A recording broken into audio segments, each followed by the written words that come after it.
Not so many people know about the opening that I'm about to reveal to you. You see, one top secret of strong players is that they love combining, or rather mixing, different opening lines to confuse the enemy in the opening stage. We call this the art of transpositions. So this is where you combine two or more opening variations in one game. I'll show you how to do this in the Nimzowitsch variation of the Sicilian defense. Here is how I confuse most of my opponents in the opening. Playing as black, say white plays e4. I first of all go pawn to c5, and after knight f3, instead of playing the most common moves like knight c6, d6, e6, or even the lazy Sicilian with pawn to s6 or the dragon Sicilian, I completely switch my plan to the Alekhine defense. You see, this comes with a lot of hidden traps, you guys, and I'll show you one of the most coolest lines in the Nimzowitsch variation of the Sicilian. Yep, that's what this is called. Note that if white starts with e4, then we play knight f6. This is known as the Alekhine defense, and in most cases we just want to relocate our king's knight to the queen side like that. That's if white plays pawn to c4, then knight b6, d4, then immediately we go d6 to kind of invite the move f4. So that we now take, and after pawn takes, that's when we develop our knight to c6. This is called the Alekhine defense. And before I continue with the Nimzowitsch variation of the Sicilian, let me show you another way you can play the Alekhine defense. Right on move 2, after playing knight d5, if white plays d4 this time instead of pawn to c4, you have an option to transpose the game to the O'Sullivan gambit by sacrificing a pawn. I guess many of my followers already know what this is all about.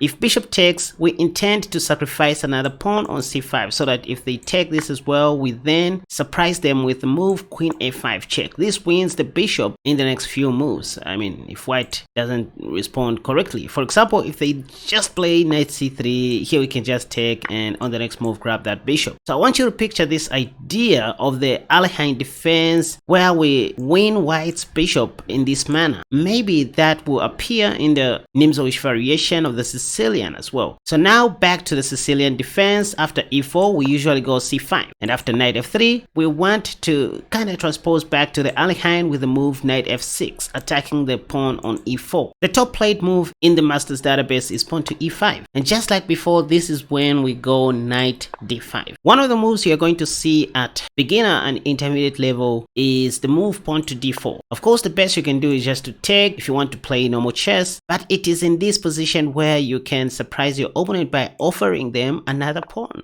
That's if you want to win the game very fast, especially in rapid blitz or bullet. If you think I'm just making up these ideas, check what is happening in the Lichess database. The top played move after pawn to b5 is bishop takes b5, which is again a blunder if you think about it. Oh, not really a blunder, let's call it a mistake due to queen a5 check. Once again, that's how they lose their last squad bishop in most cases. Point is, after knight c3, we then just take that knight, and that's it. On the next move, we are ready to get the bishop. You see, if white wants to be safe, Stockfish says they have to play knight d2, but who is going to see this move, to be honest? Like in a real over-the-board game full of knaves, people don't think like Stockfish. Of course, knight d2 will just equalize the game. After queen takes b5, there is pawn to c4, but again, who's going to see this? You have to play queen c6, and then, I mean, position is just equal according to Stockfish. Anywho, so what I'm trying to say is this is one way strong players love mixing up openings to confuse their unprepared opponents. You see, the game started as a Sicilian defense, but now transposed back to some kind of the Alekhine, and one variation name was coined after Sir Alekhine. But anyway, again, after e5, you just go knight d5. That's the idea. I do understand that after d4 and b5, white still has an option to take the c5 pawn. Well,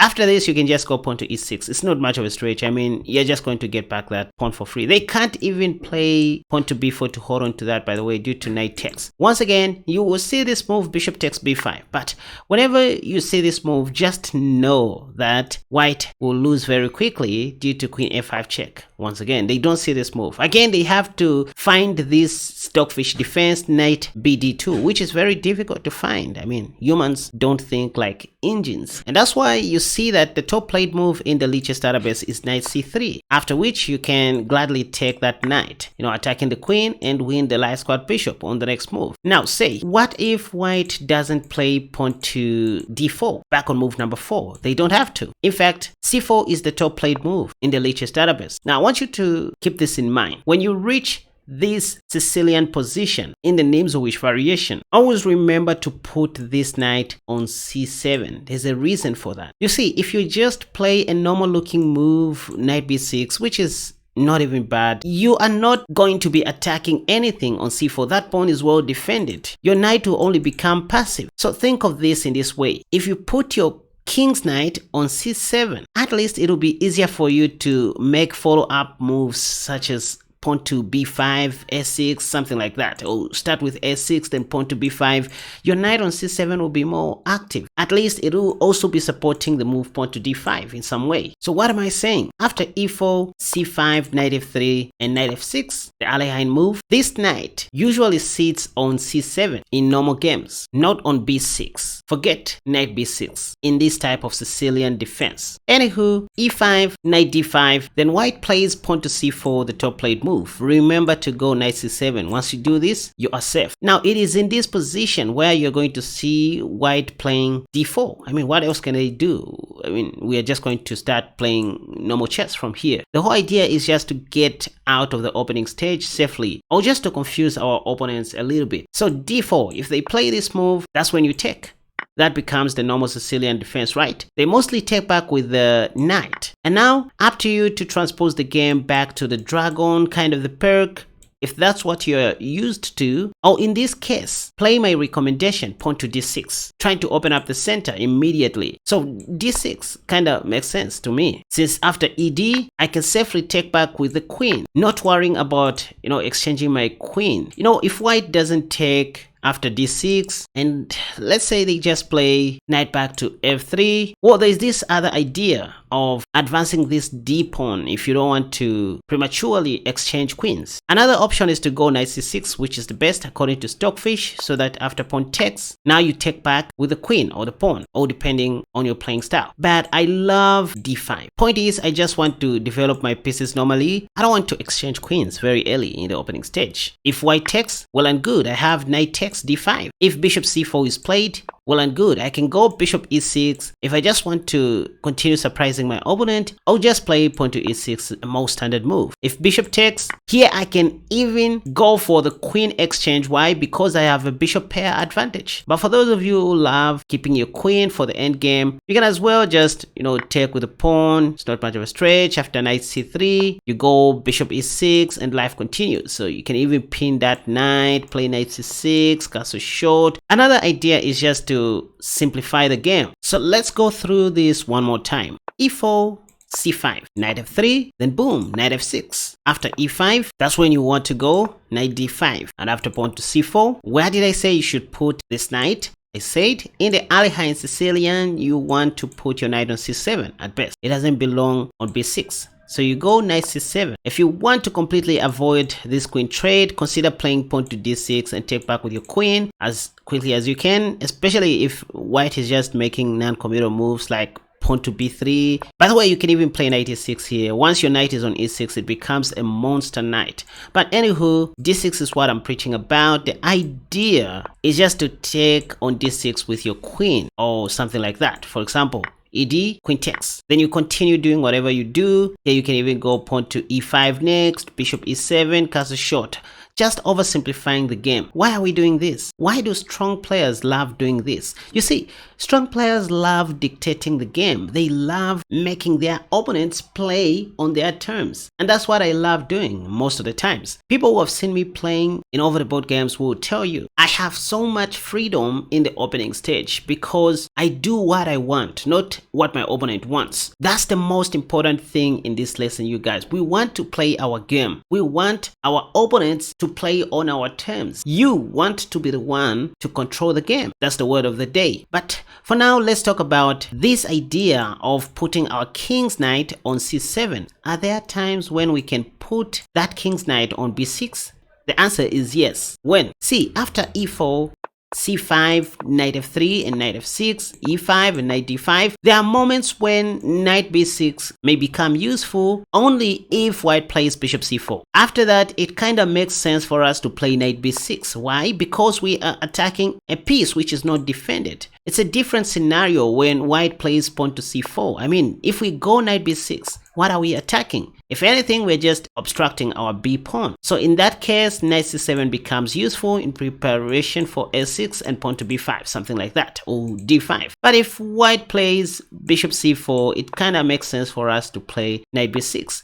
And you might even trap their light squad bishop, especially if you're playing against beginners. But that's not the point. If white plays bishop e2 or something like that, now we can continue playing the normal Alekhine defense with knight c6, confusing the enemy, right? If castle short, we go d6. d6 is always important, especially if white's queen is still blocked. We just want to activate our queen as early as we can. And you see, I'm not encouraging to memorize these moves. I just want you to be in control of the game. Do you know that in this position you can do literally whatever you want? For example, you can play pawn to e6, you can play pawn to e5, not just taking. The idea is just to be in control of the game. Even pawn to e5 works in this position. What's the catch? What if they play bishop e5? Well, we can just take. Bishop takes d6. What if they double up our pawns along the c file? Well, this is good. In fact, in the Sicilian defense, this is the best thing you can ever dream of. You know, remaining with a bishop pair like this is something that you want. Lastly, not everyone pushes pawn to e5, by the way. Some doubting Thomases out there, especially on leeches,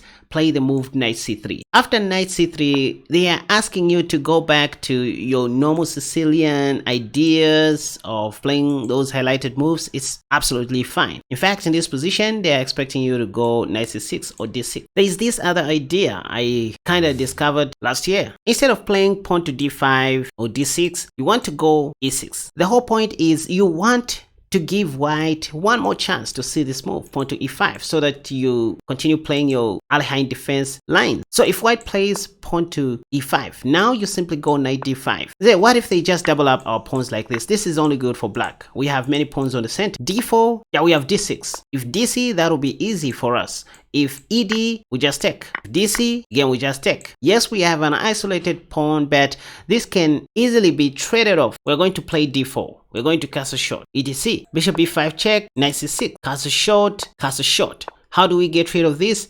By simply going pawn to d4. That's it. Bishop g5, queen b6, also attacking the last squad bishop. If white takes, thanks to that, I mean, they just helped us get rid of our isolated pawn problem. So if they go back, let's say to d3, we can even take the pawn on b2, and that's it. So that's what you can do to some doubting Thomases if they don't push pawn to e5 immediately. Again, after pawn to e6, if they don't push pawn to e5, and let's say they go d4, trying to get you back to the normal Sicilian defense stuff. Well, there are so many things that you can do to continue dictating the game. For example, I can play queen a5 here to delay everything instead of just taking. See, if I just take, white would take, and this is the normal Sicilian. I mean, people play knight c6 here, and then if I'm not mistaken, white plays knight db5 with ideas of giving that check. Of course, you have to play d6. All this stuff is okay and very stable. But speaking of controlling the game and surprising your opponents here, you can even play something like d5, so that if they take, you activate your bishop. If ed, you take on d5 with your knight. If dc, to oversimplify things, you can even go for this variation after king takes, and that at least you have a promising position. And if you want to keep your queen, once again, you can even try queen a5 pinning the knight. If bishop d2, you take on c5 with your queen. I mean, so that if knight takes, you take on d5 like that. So this automatically saves your queen, and that's for those of you who love keeping queens on the board. This check, bishop activated, knight c6, castle short, etc. Right? I hope that helped. After a few hours, I'm going to post another video where I will be demonstrating this Nimzowitsch variation of the Sicilian in a live game. Would you love to watch that? Be sure to join me after a few hours from now. Now check this out, you guys. If you want to learn more about these kinds of tricks or similar opening ideas like the ones I just shared, you can watch this video that has popped up on the top left. Another video that I highly recommend you check out to skyrocket your rating is this one that has popped up on the top right. But if you love gambit videos, you can check out the video that has popped up on the bottom left. And if you are a lover of chess traps like myself, feel free to click on the video that has popped up on the bottom right.